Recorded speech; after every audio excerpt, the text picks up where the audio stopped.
In the heart of America's biggest cities, from Los Angeles to Philadelphia, from Portland to Chicago, the streets tell a story far more painful than most people ever realize. Rows of tents, makeshift shelters, and broken down RV-line sidewalks and underpasses, while men and women shuffle through the night searching for scraps of food, a safe place to sleep, or the next high that will dull the pain of their reality.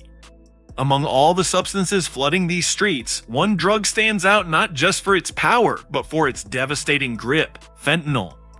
A synthetic opioid 50 times stronger than heroin, fentanyl has become the most dangerous street drug in America, claiming tens of thousands of lives each year and turning the country's homeless crisis into a full-blown humanitarian disaster.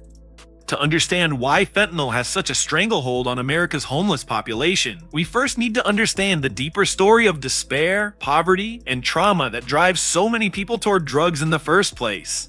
Homelessness is not simply about the absence of a roof. It is about the collapse of stability, the breakdown of family, the loss of work, and often the untreated pain of mental illness.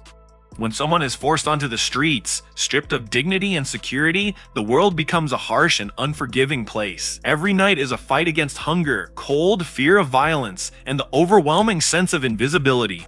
In such conditions, it is no wonder that drugs become not just an escape, but a survival tool, a chemical way to push back the unbearable weight of existence. Fentanyl's appeal lies in its potency.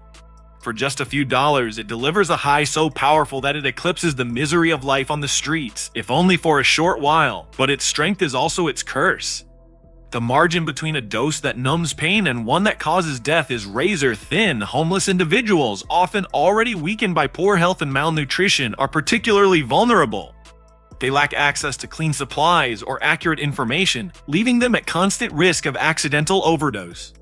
Many do not even know they are taking fentanyl, as it is frequently mixed into counterfeit pills or cut into heroin and meth without their knowledge. The result has been catastrophic. In city after city, emergency responders race daily to revive people who collapse on sidewalks or in shelters, their breathing slowed to a stop. Narcan, the overdose reversing drug, has become as essential to outreach workers as food and water. Yet even with these interventions, the sheer volume of overdoses overwhelms hospitals and first responders, straining public resources to the breaking point. Beyond the statistics lies the deeper human tragedy. Every overdose is a life cut short, a family shattered, a reminder of a society that failed to provide care before addiction took hold. The crisis reflects a larger failure, a lack of affordable housing, underfunded mental health programs, and a justice system that often criminalizes addiction rather than treating it. For many homeless individuals, the choice is not between sobriety and drug use, but between enduring unbearable suffering or numbing it with fentanyl. Still, hope flickers at the margins. Outreach teams, harm reduction advocates, and community groups continue to push for change. They hand out clean syringes, test strips to detect fentanyl, and life-saving doses of Narcan. They advocate for treatment programs that address not only addiction, but also the underlying traumas that fuel it. These efforts are small against the scale of the crisis, but they represent humanity's refusal to abandon those who have already been pushed to society's edges.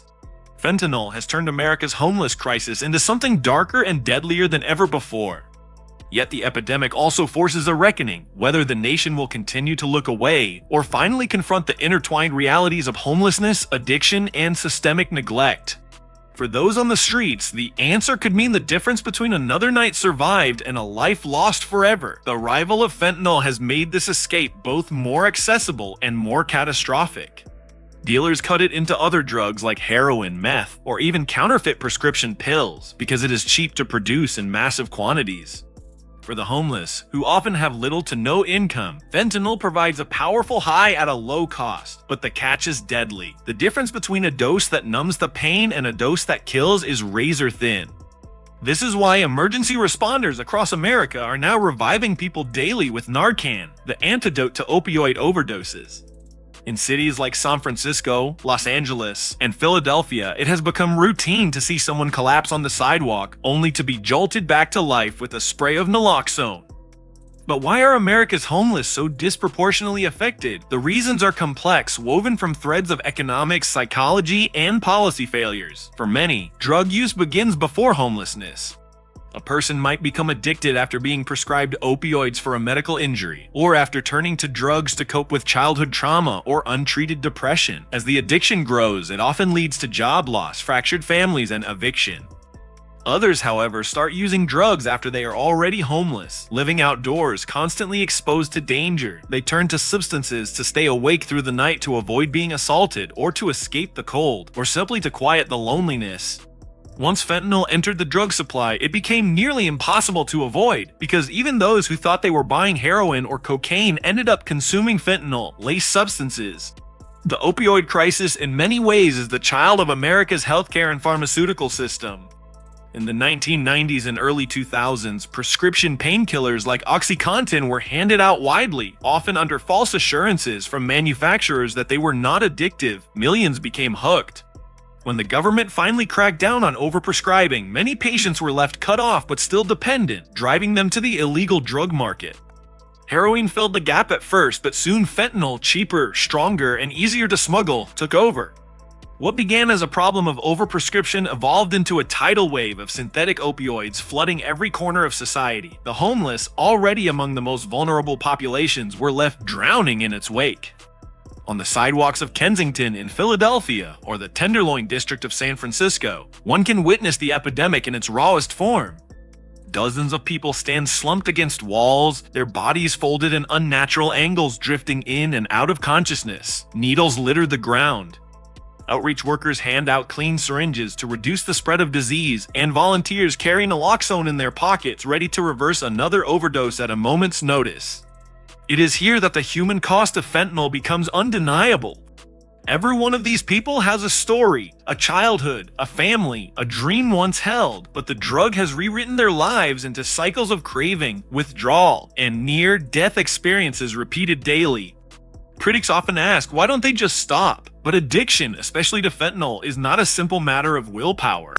The drug hijacks the brain's reward system, creating a dependency so strong that quitting feels like suffocating. The withdrawals are brutal vomiting, shaking, sweating, anxiety, and overwhelming pain. For someone living in a tent with no medical support, no warm bed, and no access to professional detox programs, enduring such symptoms feels impossible. In this way, fentanyl traps people in an endless cycle they use to avoid the agony of withdrawal, and that use only deepens the addiction. The lack of affordable treatment and mental health care in America compounds the crisis. Rehabilitation centers are often expensive or have long waiting lists. Homeless individuals without insurance or resources find themselves excluded from the very programs that could help them break free. Even when they do access treatment, relapse is common, especially when they are sent back onto the same streets where drugs are readily available. Cities pour billions into emergency responses cleaning up encampments, reviving overdoses, arresting low-level dealers, but much less into long-term solutions like stable housing, accessible healthcare, and comprehensive rehabilitation. There is also the issue of criminalization. Many homeless individuals struggling with addiction are regularly arrested for possession or for crimes committed to fund their habit. Instead of receiving treatment, they are cycled through jails and prisons, environments that often worsen their trauma and do nothing to address their dependency. Upon release, they are back on the streets, back in the same environment, and back in the grip of fentanyl. This revolving door between homelessness, addiction, and incarceration has become one of the defining failures of America's war on drugs. Yet, amidst the despair, there are glimpses of hope. Harm reduction strategies, programs that accept drug use as a reality while working to reduce its dangers, are gaining ground. Needle exchange programs prevent the spread of HIV and hepatitis. Safe injection sites, though controversial, provide supervised spaces where people can use drugs without the immediate risk of fatal overdose. Mobile clinics bring medical care directly to encampments, offering not only Narcan but also medications like Suboxone and Methadone, which help stabilize opioid dependency. In cities that embrace these strategies, there are signs of fewer deaths and more opportunities for recovery. Still, harm reduction alone cannot solve the root problem. At the core of the issue is the intersection of poverty, trauma, and neglect. Homelessness strips people of community, purpose, and dignity. Addiction then becomes both a symptom and a cause of their suffering. To truly address why homeless people in America are turning to drugs, society must confront the conditions that drive them there in the first place. A lack of affordable housing, inadequate mental health support, economic inequality, and a criminal justice system that punishes instead of heals. The fentanyl crisis is not confined to the homeless alone. It affects suburban families, middle-class workers, and wealthy communities alike. But on the streets, it shows its harshest face. There, stripped of resources and support, people live in the open with their pain fully visible. And in that visibility lies both a warning and a responsibility. It is a warning of how deeply the drug epidemic has penetrated society, and it is a responsibility for citizens and policymakers alike to push for solutions that see the humanity in every individual, no matter how far they have fallen. In the end, the story of fentanyl and the streets is not just about drugs. It is about despair and resilience, about a society struggling to balance punishment with compassion, and about the thousands of lives hanging in the balance every day.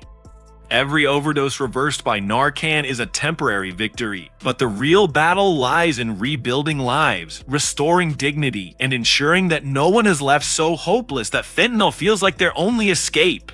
Until America addresses homelessness and addiction not as separate problems but as intertwined crises, the cycle will continue, the tents will multiply, the overdoses will rise, and the streets will remain a graveyard of lost potential. But it does not have to stay this way. With comprehensive housing programs, affordable healthcare, expanded treatment access, and a cultural shift toward compassion, the nation can begin to turn the tide. For those who walk the streets tonight, caught between survival and oblivion, such solutions may feel distant. Yet, it is in recognizing their humanity, seeing them not as addicts or vagrants, but as people deserving of help, that the first step is taken. The fentanyl epidemic is America's mirror, reflecting its failures and its choices. The question now is whether the country will continue to look away or finally face the crisis with the courage and care it demands.